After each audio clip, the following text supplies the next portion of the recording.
Andrew Downs. I'm proud to support Three Beards Media, and I would love to work with you. If you need merchandise for your company, organization, band, softball team, whatever, I can help. From name brand apparel to promotional items, large orders or small, online stores, and more, I can help your brand stand out. AKC Marketing is local, based in Johnston, and we are an employee-owned business, so our costs are low and our turnaround times are fast. But most importantly, we give you personal service to make sure you get exactly what you're looking for. Email me at andrew@akcmarketing.com or find me on social media, and let's make some cool stuff together. Now sit back and enjoy this Three Beards Media podcast.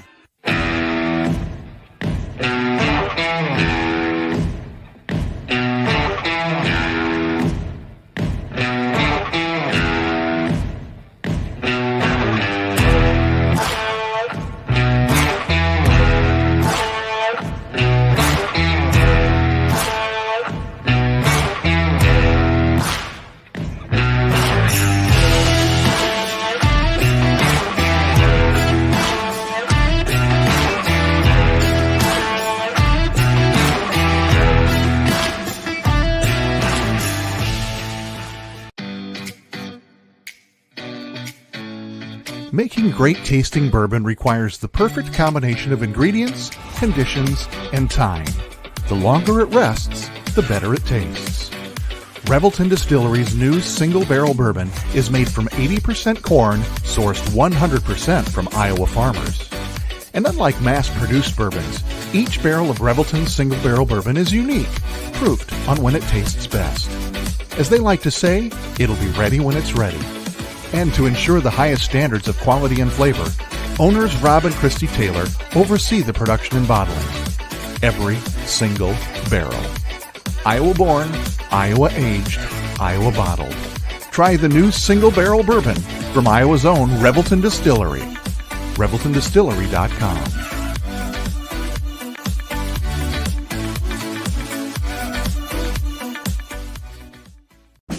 In 2023, a crack Green Beret named Dan Douglas retired his military command and promptly escaped to a full-time career in real estate. Today, this man is wanted by home buyers and sellers who want to survive the process without spending a fortune.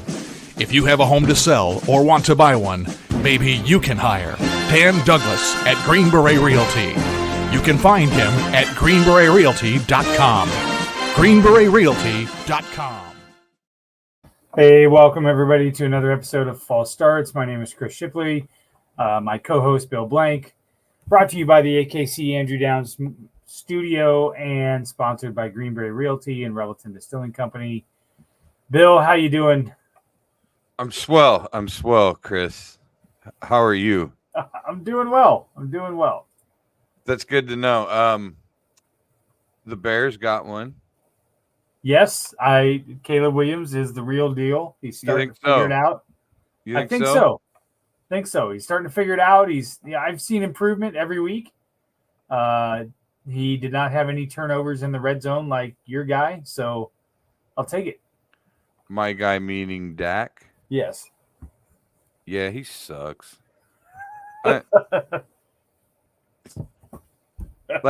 I don't go near as hard at the refs for the Cowboy games because No, it's just not the same. I'm just not as passionate. I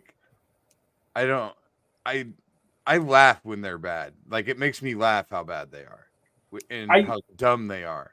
I see a difference. Right, I see a difference in your demeanor when it comes to you call them the dumbest team ever created. Yeah. They are. It's the whole team is dumb. Whereas, and is it because, in all seriousness, is because I think you've said this. You give those college kids a pass. They're in college. They're kids. You'll never tear down the guys that play at Iowa. It's always the refs or whatever. Used to. That's because the Cowboys are the professionals and they're getting paid a lot of money. Which that's where the difference is for you. Which now with I guess NIL that's slightly different, but. For me, it's more so I just turned over a new leaf, somewhere, I want to say in my maybe early 40s, where I just decided because I'd be hard on them, not horribly hard. I wouldn't add anybody on Twitter, you know, Like I wasn't that stupid, but like, I would mention someone by name. Like I distinctly remember talking about Jordan Bohannon not being able to guard anybody. How did we not talk about that? How did we not talk about that? Been a guest on our show. You think I was gonna fucking say that to him? So that was things like that, and so I just decided at some point, like, these guys, if these guys watched me watch the game, they wouldn't even want me to be a fan of theirs. Like, they wouldn't even like me. Did I ever tell you I had a similar interaction, but I was arguing with a guy. It was about Kirk Ferentz's record, and I was trying to claim that he had a mediocre record. This was years ago when I was kind of an ass. Uh-huh. And I'm going back and forth with this guy, and all of a sudden he tweets out and he goes, well, I don't really care what you say. He was good to me when I played for him, and I'll always have a special place in my heart for that guy. And I was like, fuck, who is this guy? And I went to go look. It was Scott Chandler, who played tight end for like the Bills and everything. Oh my God, he was talking to you? I was arguing with him for like half an hour. That's no idea where insane. He was. I was like, holy shit. Scott I finally just replied to go, I'm an idiot. I don't know what I'm doing. Yeah, exactly. Like I don't even talking to a guy like that. That's ridiculous. I don't even really get on the coaching staff much. Like it's hard, Like I said a long time ago, they're my sacred cow. Yeah. Like, do you know why cows are sacred in India? Do you know why? Yeah, they're like considered like a god, right? But do you know why? No. Like no, honestly, I don't know. The practical application for why? No. It's simply because the cow provides you with so many other things besides meat, just basically from its milk. Okay. So to them, it's like, why would you kill this thing that provides you with so much? You should worship it. Like, it gives you everything. So that's why. Okay. So, like, when it comes to the Iowa football Hawkeyes and just the University of Iowa sports in general, they're like my sacred cow. They provided me with too much joy over the course of my life and too many like family connections and deeper things like that I just can't criticize them anymore because they're perfect. And it's the ref's fault. Okay. Well, then there you go. They're a bunch of dumb fucks. But yes, and I'm sure you're happy about the clowns being. Why do you got to do that? Why? What? But you mispronounced their name. Oh, the clones. Sorry. Yeah, and their clone trooper uniforms. They're. Oh yeah. They. The white. You had a whiteout last week. Yeah. See that? Do you see how fucking little I pay? I'm not lying when I say I don't pay any goddamn attention. I know you don't. I appreciate that you knew that they even played over the weekend. I appreciate that. I forget they even have a team after they play. Regardless, win or lose, like those guys. Well, should we get to our guest? Yep, we should. Yep, go ahead. Stop boring everybody with our sports talk. That's right. Although I feel like most of our fans, if they're even paying attention, are usually like Iowa State fans. I'm sure they are. Most of these podcasts are some iteration of one or the other. Right. But anyway, so our guest we're about to be infused with more energy than you ever thought imaginable on this podcast. To the point where I feel like I don't even bother stepping up or trying to keep. It's like trying to drink beer with your grandpa. Like if you try to keep up, it's just not going to happen. So I don't even bother anymore. There's a time in my life or my career where with this dude, I might have tried to go blow for blow, and it's just not even. It's pointless. It's completely pointless. One of my most favorite people, honestly. I met this dude at Good. I think we've been friends for at least 15, probably 20 years if we go back far enough. Probably about 20 years. going back to the old club and everything. Just one of the best guys in the world. Just saw him in Indianapolis last year. Everybody, please welcome BT, my friend. Hey, man, that's so nice of you, brother. I mean that. Appreciate you, dude. Yeah, of course, dude. I mean, honestly, that means so much because you think about it. We haven't, other than that, when you came to Indianapolis, you hit me up. We haven't seen each other, but the fact you keep me there, man. Like during the pandemic, I was doing your podcast. Yeah. Then just so happened, fucking Brian Regan was in town. I go, man, I apologize, but I gotta go see Brian Regan. He was getting his special ready, and I guess they closed down Ohio or whatever. And he said, and I guess they got it, hey, Indianapolis, what do you guys want to do? He goes, yeah, we'll take you. So I apologize, but I gotta go see Brian Regan. Well, yeah. So. Man, the fact you keep me there, that means so much. Of course I do. So I appreciate you, dude. I mean that. I appreciate you. It's we met so early in my career, like so people stand out, the people you meet right away when you first start really working a lot. And then, you were one of those guys at the old club with the fucking blue wall and shit. Like at the time you represented a whole different level for me, I was just barely, it was like I hadn't gone through comedy puberty yet. My voice hadn't changed yet, No, you were good. You were always good, man. I always like your point of view and how you came from. And I really did. I always, we always got along. No, for sure. And I remember BT was one of the dudes. I've told this story before about auditioning for Last Comic Standing was because back when I auditioned the very first time, it was the second season, the one that Heffron won.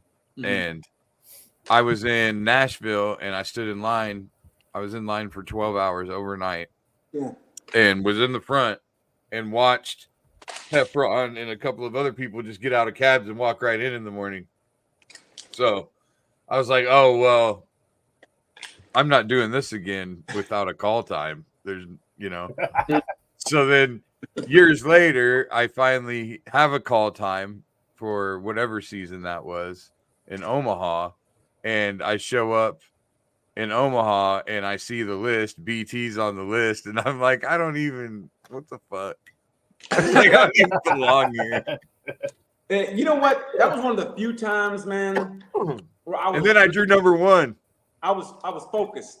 I mean, I remember this was when I was, doing my thing. But I remember I had a girl or two like in Omaha that I should have hit up, but I didn't. I was in a hotel room going over my set. Yeah, no pussy, all comedy. Yeah, and she hit me and she goes, "Man, that's kind of bullshit." And I go, "Listen," I got to be focused here.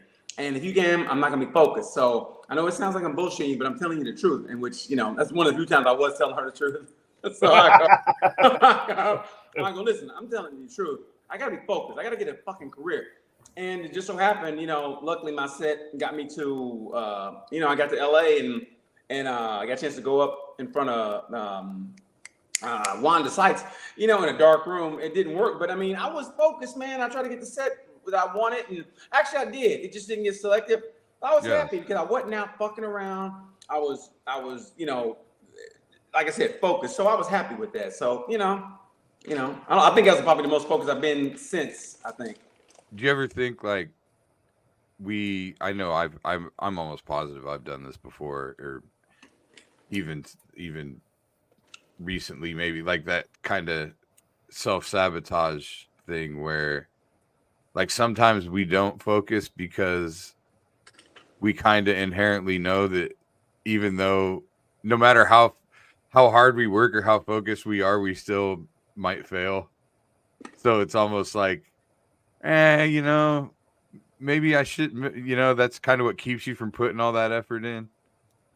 Yes and no. I hear where you're coming from. It's like you do what you think you're supposed to do as far as, Last Comic Standing is coming to Omaha. I got to go and sign up. Hopefully I get on. I got on. And then people know you're doing that. So it looks good to the outside world, but you're inside. You're kind of, like you said, self-sabotage yourself going, I'm just going to go up. Fuck it, man, I'm a comic, and they don't get me. Yeah, I'm not giving a fuck's what I'm supposed to be doing. Yeah.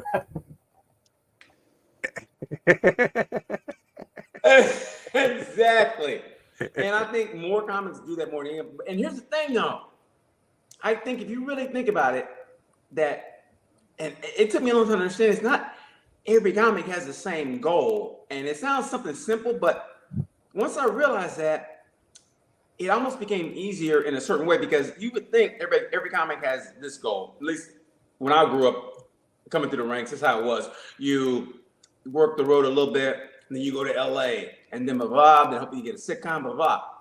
But some comics don't think that way. Some comics are happy doing the road, and that's it. Mm-hmm. Which that to me always made me go, are you fucking sick? Like, my thing was always eventually going to LA, and then, sitcom. I didn't realize how much hard work it is, and like I said, you gotta be focused. And when I went to LA, it was all my fault. Man, I had the greatest manager in the world, had the greatest everything in the world, and I fucked it all up. So it was my fault, but because I didn't realize the hard work you got to put in to get there. People can say what they want, and I'm not saying I know everything, but I do know if you put the hard work in and you focus and you take them lumps in the beginning and whatever, if you're out there and they see you and you keep putting that time in, it's gonna come in a maybe in a different way than you thought, but it's gonna come in a different way. But it'll come. And it depends on what you want. You got to be focused on what you want. Like, you can't just, okay, I want to go to LA, and then I want to get some, but you really don't. You say it, but you don't really mean it. But I've seen it, man. If you just, and I remember Judy Brown told me this. Judy Brown's the greatest manager in the world. She told me, she goes, if you come to LA, I know you hate going up, but go up at night in LA, get a job at like be a mailroom clerk or whatever at a studio, so you can stay in town instead of doing the road, because the road will get you nowhere. And I thought, no, I'm a comic, I know what I'm doing. And so here I am in a single bedroom apartment in Indianapolis doing a podcast on a Tuesday night. So, I should have listened to her. That's my fault. But you know what, though? Man, yeah, but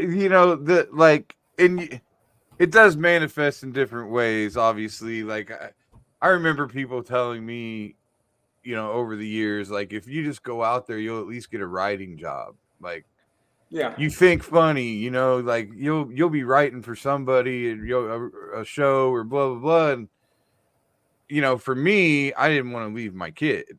I had a son here. I didn't want to be an absent father. So, but my goal was always just to pay my bills telling jokes, and and that's when I talk all the time about, and like, success is self-defined, and, yes, yeah, and like, whatever if you're meeting your goals, but then now the question is, do I go back to that self-sabotaging thing? Do I move the goalposts?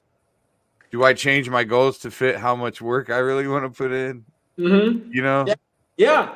Well, you know what? You ever thought, like, how you microdose? Whatever you're doing, microdose. Oh yeah, we talk about it all the time on this show. I'm sure you do. Man, that's super early in the pod. We don't typically. I didn't bring it up. I didn't bring it up. Didn't bring it up. But if you micro goal it, if the thing micro goal, like, I mean, if you really sit there and think about it, how many comics are out there? How big this world is. But if you keep your blinders on your head and you micro goal it, and I mean, like, okay, comedy contest is coming, I'll enter that. And then, hey, a submission for a short script or whatever your goal is, I'll submit this. And if you keep it like that, it's not as daunting as the grand scheme of things. Like, go to LA, oh my God, everybody's in entertainment, what do I do? Keep it like this, and just micro, little by little by little. Like, this month I want to headline this, or I want to send in a spec script to this, or I want to contact or maybe get a manager. I mean, that's how I did it, honestly. And I was into all that shit way before. I think it's, like, now it's almost hack to say, now I'm going to manifest abundance. I'm going to manifest this and that. Yeah, that's the big thing. But back in the day, before the internet, when you had to, like, this is before dial-up. I didn't have a computer until late. So it was before I didn't have a computer. So I would get a book, and I was, doing the roads. I would read while I was driving, which is, it's like the same as texting, but almost worse. I would read while I was driving, but I would get all those self-help books, and they helped me on the road. I remember Les Brown, his first one, Live Your Dreams. I remember, like, I don't know about you, but if I saw a packed house, I'm ready to fucking, go kill. But if I saw, like, scattering or maybe 3 or 4 people, you know, and you go, oh, this is gonna suck. And I remember like reading one of his things. He was supposed to do a speech, and he saw like maybe 12 people, and he goes, and this dude said, hey, listen, man, we really want to see you speak. So you better act like you want to be here. And he goes, that's right. You'll never, you know, always judge circumstances as they are. And that helped me so much. So I kind of micro goaled it, you know, little things like that. It would help me. And it helped me when I went to LA. Like I said, it was my fault that I wasn't focused when I got there, but it helped me get there. I was like, I want to get a manager. And then I just happened to chance meet Judy Brown at the time. And bam, I got a manager. And I mean, stuff was coming to me just by little things like that. When I micro goaled it, it was great. Like I said, that big daunting task of, oh my God, man, LA, there's a Hollywood sign. Oh shit, everybody's, oh God. But if you just keep in your lane, which is hard, and granted, it's hard, but if you just focus, and I get where you're coming from. You had a kid, and man, and that's where I never had that kind of, you know, and I commend you for that. I really do, because that's hard, man. That's really hard to be a dad and be there. I commend you. And I think that to me is the number one thing, is to just be there for your fucking kid. Yeah. I mean, I I wanted to coach Little League, you know? Dude, I think it's fucking beautiful. I mean, I really do, especially now. I lost my dad back in August, and man, I look back on it, and he was always there. He was always there. So, you know, the stereotype of, you know, the black father, the absent black father and everything, it always kind of would piss me off in a way, because I was like, I don't know what you're talking about. Because my dad in our neighborhood was my dad and was Mr. James. He lived around the corner. Do you think maybe that's why you like Kiss? No, that was the exact opposite. Because your dad didn't leave? No.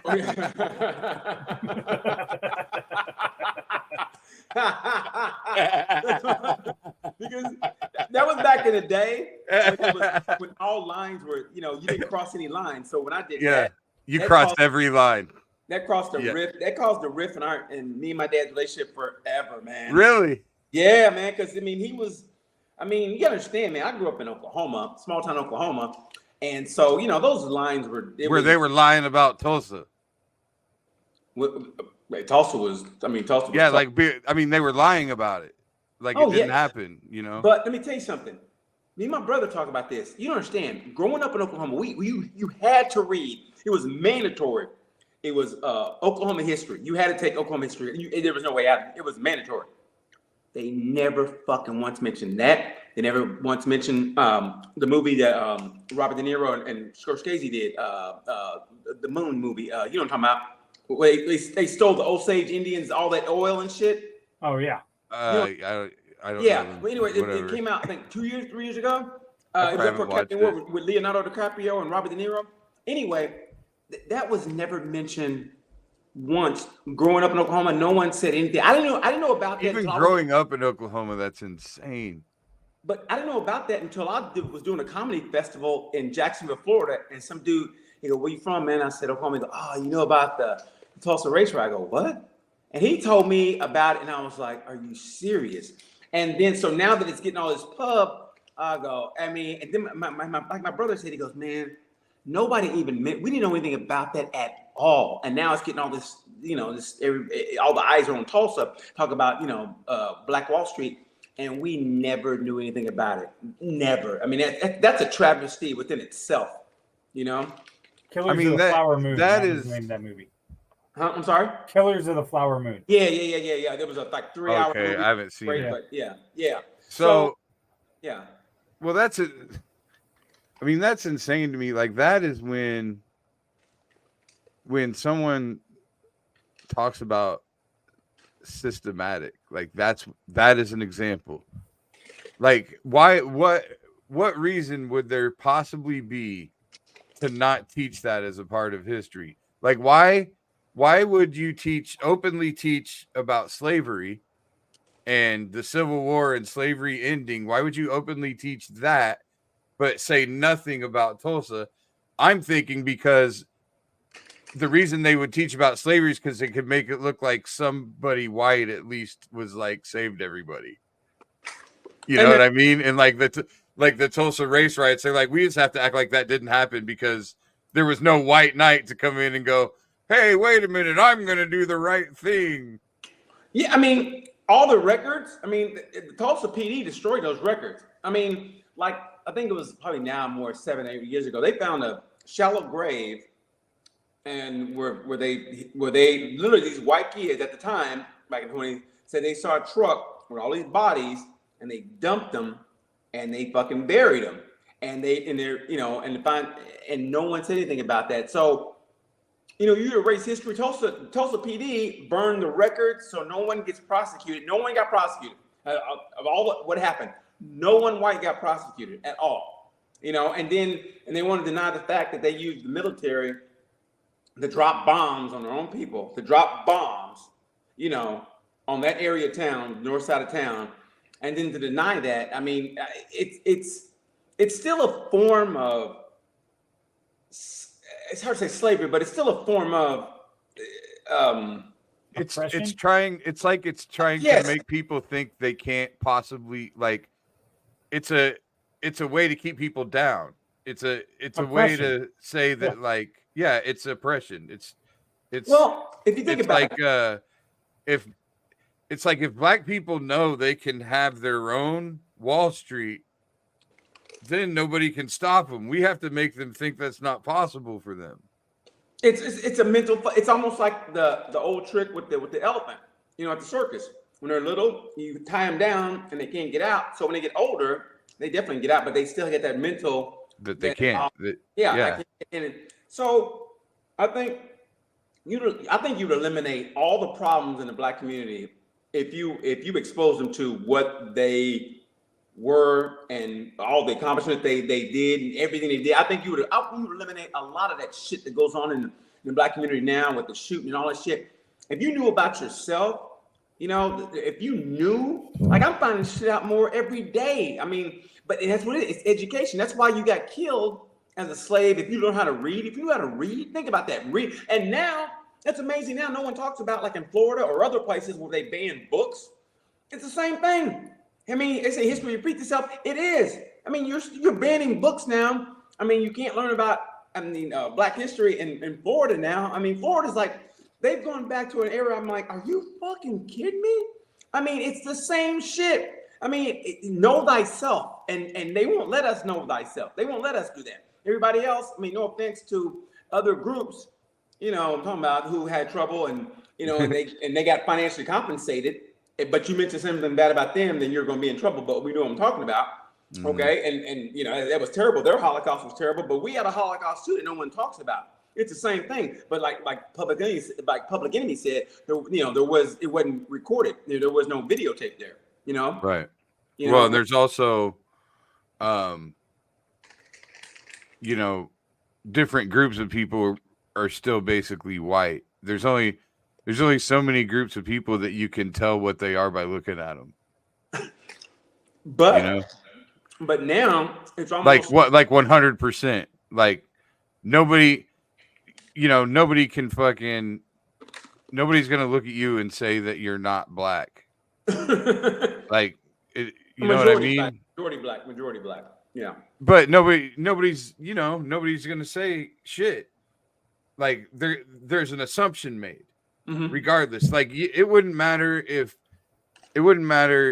if you were Sudanese, or if you were from, like, Cuba, or any, like, people see you from a certain distance and you're just black, so they make assumptions, right?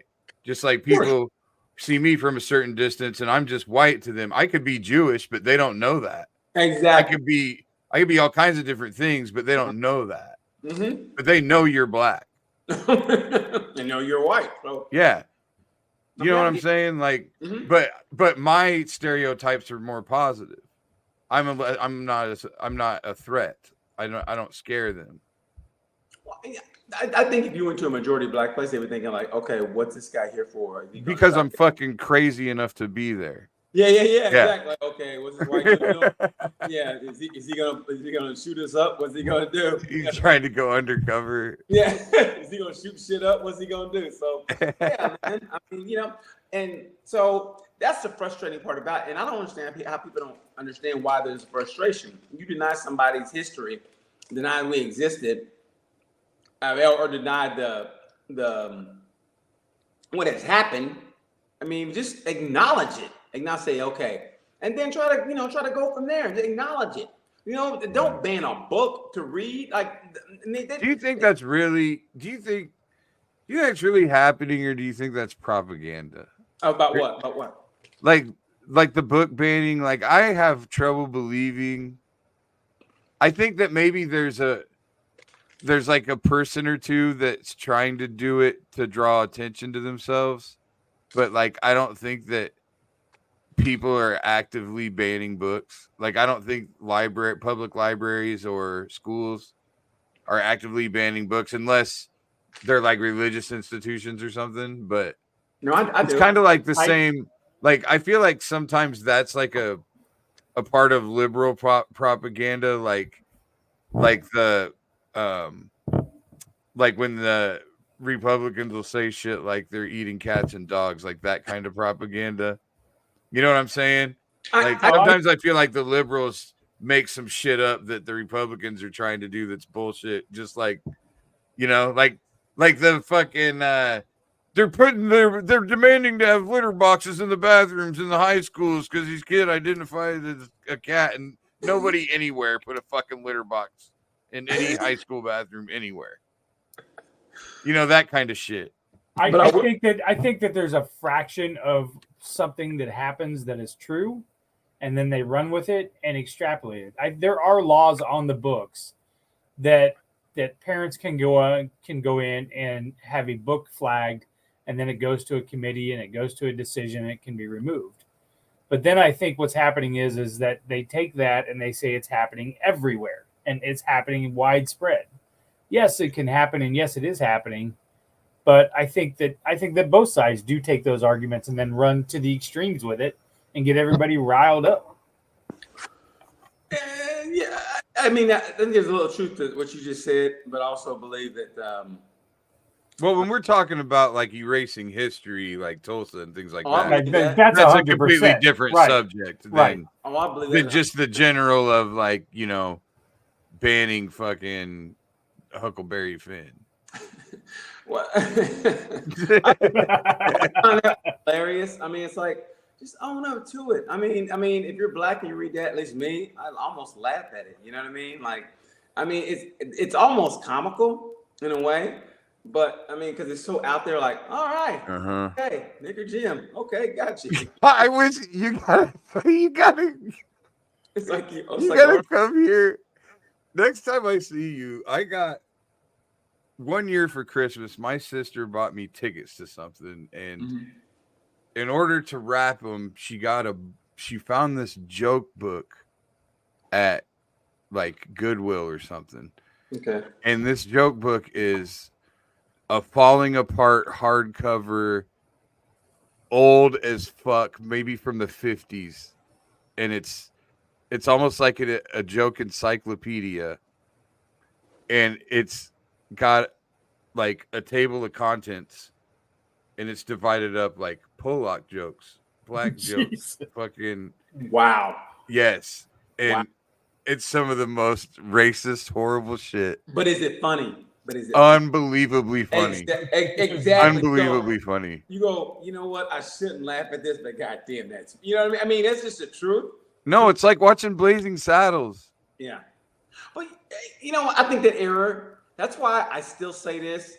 The 70s was one of the best decades ever, because that shit was out there and no one said shit. I mean, I remember hearing nigga on Sanford and Son, the Jeffersons. They said it, and you're like, and you just went with it. You thought it was funny. Now you hear it now, they go, you see the comments on Instagram, they go, oh man, I can't believe they said the N-word on this show. Oh my God. And I'm like, man, you guys need to shut the fuck up. I mean, that was a good time. That was when you give me movies from 72 to about 78.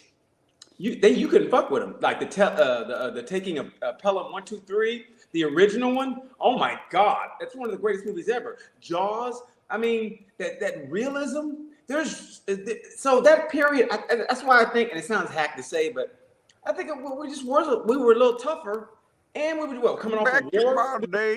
We were coming off of the Vietnam War, so we were a little tougher, man. I think so. A little thicker skin. I mean, everything was out there, bro. Everything. I mean, And we took it with a grain of salt. We're like, all right, whatever, man. You know, you watched the midnight special on Friday night. It came out. I think it came on at midnight or 11, and you still watch the midnight special. Fuck, bro. 70s were a good decade. I mean, not fashion wise, but it was a good. Well, I mean, I was born in 78. Oh, you don't remember that shit. So like, yeah. When you lived through it, I mean, looking back on it, fuck, man. I think, and I always say this, and I say in my act, I go, women were the most beautiful in the 70s. From black women had natural hair, they had the Afro puffs. You know, white girls had the straight hair or they feathered it. That was fucking hot. Mexican girls had that straight black hair, and you're like, you look pretty, Lisa. You know, gracias. I mean, it was beautiful. We had like 2 Mexican girls in the whole school system, and they were, you know, and it was just great, man. It was a great time. No one said, I'm really offended that you're like, what? Offended? I don't even think we knew what the word offended meant back then. I mean, we just took shit with a grain of fucking salt. But don't you think though, like, I look back on different times. I mean, granted, this is, you know, I was in high school. I look at those kind of situations and stuff as like, what was it like when you were in high school, right? Or shortly before. Mm-hmm. And like, I can remember times where dudes took a lot of liberties with what they said and things. Yeah. And it was like this dude's cool because I can say the N-word in front of him and get away with it, right? Yeah. But then like you look back and you wonder, like, okay, was he just letting me get away with that because of he was out? What else could he do? True. You know what I'm saying? Yeah, true. And so like, I think that those situations are what contribute. Like, I remember a situation where we were playing basketball in my driveway, right? And there was one black dude that was playing with us, and he was always really funny, and like we always had a great time. And you know, people would make little racial jokes here and there, right? Yeah. Well, I remember us making all these jokes while we were playing in my driveway, and my dad was playing too, and like we like making all these jokes, and everybody thinks, oh, it's all good, it's funny and everything, right? And then I remember seeing him a couple nights later at a basketball game, and this is one of the most brilliant fucking things somebody's ever done. Uh-huh. And because now I know, as I got older, looking back, he's sitting there thinking I should smack the shit out of this dude, but he's safe in front of his dad, Mm-hmm. and he thinks he can be funny like this because his dad's here, you know. Mm-hmm. And because he would have wiped the floor with me. He was twice my size and whatever else. So we're at a basketball game, and I don't know this at the time, but he's like, oh, this dude's funny. And he keeps like patting me on the back, and he's like talking about, telling this other dude like, oh man, this dude's so hilarious, and like all this shit. Come to find out, the whole time he had you get a stamp on your way into the game. He had the stamp, and he was just stamping the shit out of my shirt. Just ruined my shirt, you know. And you know, he got me back, and I remember at the time, like, what the fuck, and being like kind of mad about it, and thinking he was doing it just because like bullying me or something. And it took years and years for me to even think that all happened within a week, I think. And Yeah. it was, I was a fucking douchebag way before that. Touche. Yeah. Touche. Yeah. And now I look like, it's like, wow, what a smart fucking, that was brilliant. Yeah. Yeah, man. It's almost like, reminds me like, So I say that to say, like, when you talk about like being offended back in the day, like we didn't even know what that meant or whatever. Don't you think there were a lot of moments, like the reason things are kind of the pendulum swinging a bit is because of moments like that happen that people are being more cognizant of? I mean, yes. I mean, I think it also depends on region also. You know, I think it depends on where you grew up and I think, you know, we look at the South the way it is, but there was a lot of good interaction between white and black in the South. That I mean, stereotypically, you think, whatever you think. But I think it depends on region. But I also think it depends on what you let people get away with. The people, like my brother is one of those people who's like, hey, you need to cut that shit out now. And like, okay, there's no joking around. Like, all right, I'm gonna warn you once. My brother didn't take no shit. Where I was a little lax. So they knew right then and there. So sometimes you gotta establish in battle lines like right then and there, and people know what they can get away with, because people will get away with what you allow them to get away with. And I think sometimes you let shit. If you're black in a situation, you let them get away with a little bit because you want to be accepted. And especially, in high school or whatever, you want to be the guy that, I got friends. Or you think you got friends. And so you let them get away with, but they're my friends. And then you get older and then you see life and you go, man, that was kind of really fucked up, And then with hindsight being 2020, some people have a sense of like, and I hate saying this, but because they've taken the word and they ruined it, but in a way woke, I hate saying woke, but in a way you do, because you do awaken to the point of like, now that I know a lot more than I did back then, because there was nothing back then. There was no internet, nothing. So I didn't know history. All I knew was what they told me in school. And they showed some Martin Luther King and that was it. But now you can get on the internet and look, or not just internet like Instagram, but like real shit. And you go, holy shit, we did all this shit. And then you have a sense of pride. And now I know why my dad was the way he was on certain situations. Like, how come you didn't read that book that I wanted you to read about Jackie Robinson, what he went through? Like, Dad. Now I get it now. You know what I mean? Like, now it all makes more sense. So he didn't want you to take things for granted on some level. Exactly. Like, I never knew why he was like, hey, so where do you sit at when you sit on the bus to go to school? Like, we sit in the back. The back was the fun place to sit. Yeah, I know, man. Isn't that crazy? I remember in elementary school, because I took the bus to school. Yeah. And we used to fight over sitting. We used to want to be in the very back because that's when it was the bumpiest. And like, we'd be bopping around back there. We thought it was a blast. And you could jack around and not get in trouble. And so, like, I remember the first time I ever learned about Rosa Parks going right away. Well, I love the back of the bus. Exactly. I mean, now it makes more sense why he asked me that. But yeah, like you said, the back was the shit. But for the political implications and what they went through to get us we can sit where we want to, now I get it. But it's great. I think my at dad. At the same time, though, you're entitled to those things. Like, yes, like your dad and people of older generations, like, it's almost that same thing as like when I said shit about Adolph Rupp, my grandpa going, well, it was a different time. Well, yeah, that's kind of fucking bullshit, though. So, like, yeah, it's a different. You know why it's different now? Because it was wrong, and there were people that knew it was wrong, so things got corrected, right? Yeah. So, like, with like your dad, it's like, yeah, I don't want you to take this for granted, but you should take that for granted. It shouldn't matter. You shouldn't be. It's a great thing that you're not even thinking about where you're sitting on the bus. Yes. That you're just getting on and sitting where the fuck ever, and you're not even thinking about it. That's a really good thing. Yeah. So it should be fucking your next generation, your kids. It should be fucking unheard of that they can't sit wherever they want. Right.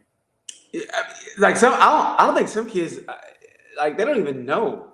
Like, what? I mean, I think what?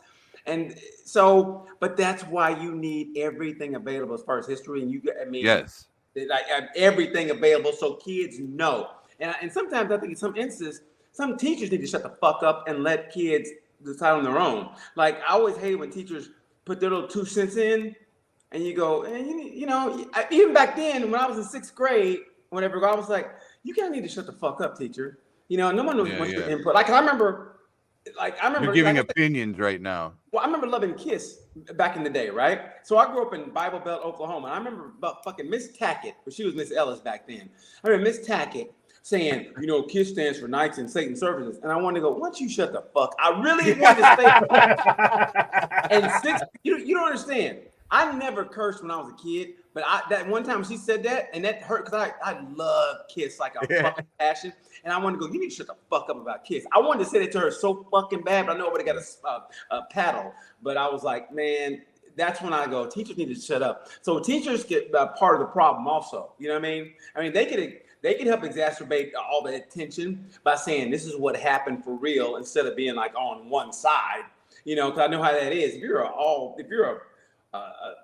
it works, I think, both ways. But if you're like a black kid growing up, and you know, black parents thought that was the flex, man. You send your black kid to an all-white school, you get better education. It's like, yeah, but the other shit that comes along with it, it's not really worth it. So, you know, I'm seeing that now. You know, it makes you lack other education. So what am I saying? It makes you lack other education that was important. Yeah, I mean, but you got to put yourself in that time. It's like, yeah, they thought that was the flex, and you can't 100%. afford. And I get it. This is what success looks like. Exactly, and it's like because my parents went to a segregated school, and so you know, my hometown didn't start integrating until 72. They didn't integrate till 72. So you know, and they had a all black school, and luckily they did kind of integrate like the school mascot was a rougher, right? And it was a bulldog. It came from the black school, and they put a sweater on him, I guess, to pacify him. They put a sweater on. they put a turtleneck sweater on him, but he still stayed hood because he had a monkey wrench in his fucking hand. So my high school was the Muskogee Roughers, and it was a fucking bulldog with a fucking turtleneck sweater with a fucking monkey wrench in his hand. They combine the best of both worlds. So, you know, you grow up in situations like that. And like looking back on it, I'm glad I did grow up like that. I really am, because it helped me. You know, everybody knew I always wanted to get the fuck out of that town and see the world, and I did. And it, I don't say made me appreciate the town, but in a way, yes, in a way, no. But I mean, looking back on it, I still had, you know, there we go. Look at that. Look at the I love that. That is a cool ass logo. It is a cool ass logo. And the Bulldog came from Manual Bulldog, which was an all black school my dad went to, actually, and so that's where they got that logo from, man. Yeah. Look at that motherfucker. that's the new and improved one. The old school one was him with a fucking, there that monkey wrench is at that one. They're on the second row. There it is, the second row. He's got the monkey wrench in his fucking hand. You see that, motherfucker? There it is. Man. There's a football. Brother, that's fucking great. Oh, right here. Here we go. Yeah. Yeah, there's the monkey wrench. There it is, man. Yeah. Oh, and there's that oil. There's like an oil thing behind the other guy. So those are the new and improved ones. So they work in the fields. Through the years, I see what they did, but yeah, man, that's how I grew up. So, and it all makes sense now. So, you know what's funny is my elementary school, they wanted white kids. They busted in white kids. Really? Yeah, my elementary school was called Edmonds Academy of Fine Arts, and that's how it was basically what it's called Homes of Oak Ridge, which is like basically the poorest little part of town or whatever, right? It's like so all the kids that lived in the neighborhood that surrounded Oak Ridge all went to Edmonds. And so then they made it into kind of a fine arts school that was like a special school that had this gifted and talented program and stuff. And so then they bust in white kids from surrounding neighborhoods for like to get the numbers and the talented and gifted program. And I think it was more so, you know, knowing what I know now about the world, I think at that time it was probably about getting some grants and stuff, you know.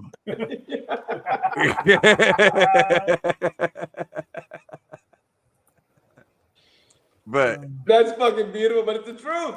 But nonetheless, it worked out great for me because I grew up in a really diverse environment from the moment I stepped foot in elementary school through, I mean, that was first grade. And I also changed schools about 4 times in elementary school.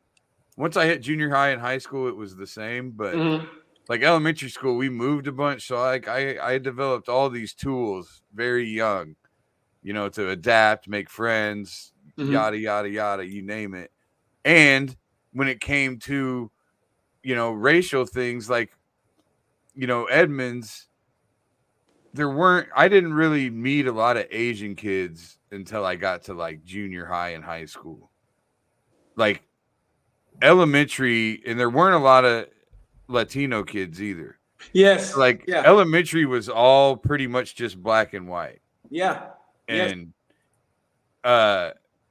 so it was good because I learned the rules. I learned where the lines were.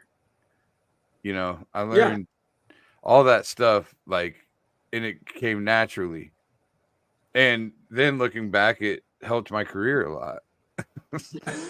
I mean, but yes, to be perfectly honest, the Funny Bones and Improvs love to have a white guy that can do black shows. Like, exactly, that's not afraid to go up. I mean, yeah. That's more that in the crowd. No, the black crowds know. Like, okay, that's 100%. It's fear based. It's 100% fear based because I don't change shit. Exactly, because they can smell. They're like, you know, we're animals, so they smell fear, and they know. 100%. Okay, he's been around us before. He's cool, and you just go and when you be if you're yourself and you don't pander, they love it even more. 100%. Yeah. You know, you're yourself. You just go up and tell your jokes. You don't pander. You treat everybody equal. They go, yeah, he's cool. And I think that's beautiful. And that to me is so beautiful to watch. It really, I love that. And that's the beautiful thing about comedy, man. You know, if you go up, I mean, I remember I struggle. Everybody wants authenticity. Like that. That's the thing. And that's where people fuck up.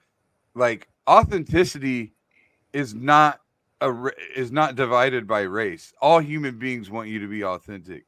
Mm-hmm. So the fact that you would go up in front of a group of people that is different, that looks different than you, right, and think that they don't want you to be authentic is idiotic.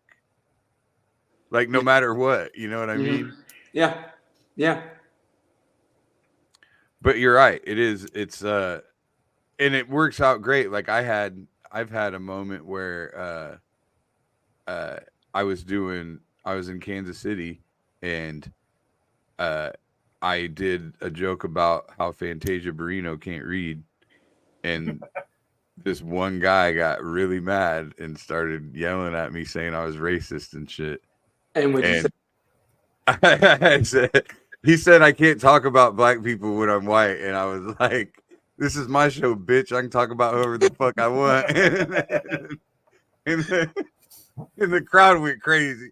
Exactly. That was the thing. Like, if you're doing things right, the crowd's still on your side. Yeah, man. Yeah. Like, nobody divided shit. Like, everybody was with me, you know? Yeah.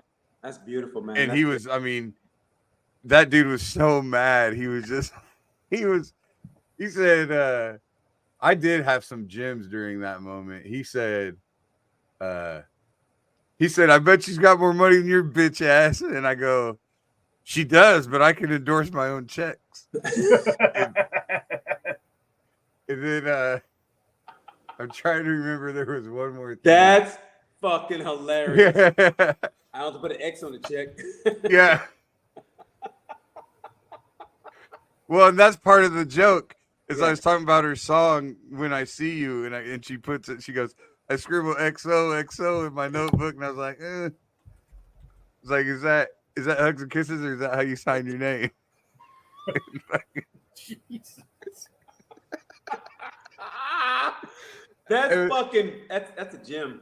Oh, that joke! I missed that joke. Like, I can't really do it. You know, it's such an old reference now, but I loved that joke so much. That's fucking. It was like 5 half your minutes audience doesn't know what endorsing a check means. Yeah. No shit. No shit. And that was funny because I remember the moment that joke all came together was I got to the end and I distinctly remember it because I was headlining in Colorado Springs, and it was check drop time. So people are fucking with their shit. Right. And so I was talking about how some people get mad when I do the joke, which doesn't make sense because I'm making fun of an illiterate millionaire, blah, blah, blah. And then I would say, like, in this moment, I saw everybody fucking with their checks and everything. I go, now, if you can't read, then I get it. Then the joke's super offensive to you. But it's not like you're going to fill out your comment card. So what the fuck do I care? Oh, that's beautiful. Yeah. That's beautiful. And that from that moment on, that was the end of the bit. Like, That's great. That's and great. so then for, however many years, and that's when comedy's beautiful. Like, when yes, it just, that's beautiful. I mean, that's funny. That's great. That's great. So, I did explain, and we've touched on it a bit. Like, the whole theme of this podcast is for men to be more open about mental health and be able to be more vulnerable. And I know you've gone through some shit here in the last how many months has it been? I mean, it was shortly after I saw you, wasn't it? You came in during the Final Four or during the? No, it was a Big Ten championship football. It was February then, wasn't it? January. Oh, no, January. Yeah. Well, my accident happened May 6th. Okay, so about 4 months later. Yeah, but yeah, it happened May 6th, and then man, it's been a little bit. I mean, because that happened, and then my dad passed like 3 months after that. So yeah, those two things have gotten me. Yeah. I mean, I get over it. It's funny because you say that mental health and men being more open, but man, it's funny because I was just going through this. I mean, I'm going through it now, and when I go, it probably would benefit me to talk to it's like a therapist or whatever. You should. Yeah, I go every month. But it's like then I go, you know what? I'm just gonna get through this shit by myself. I mean, that's just how it is. Because, which I understand, you can't talk to somebody more than probably once about a parent leaving you. I mean, right. and then the accident. You can only talk to them a couple of times about that because nobody and I don't blame them. Nobody really wants. Yeah, it lets you like kind of unburden your friend. You brought up something right there. That's actually something I've never mentioned before that I never really thought about. That is a good thing about therapy, is it lets you unburden your friends a bit. Like, you don't have to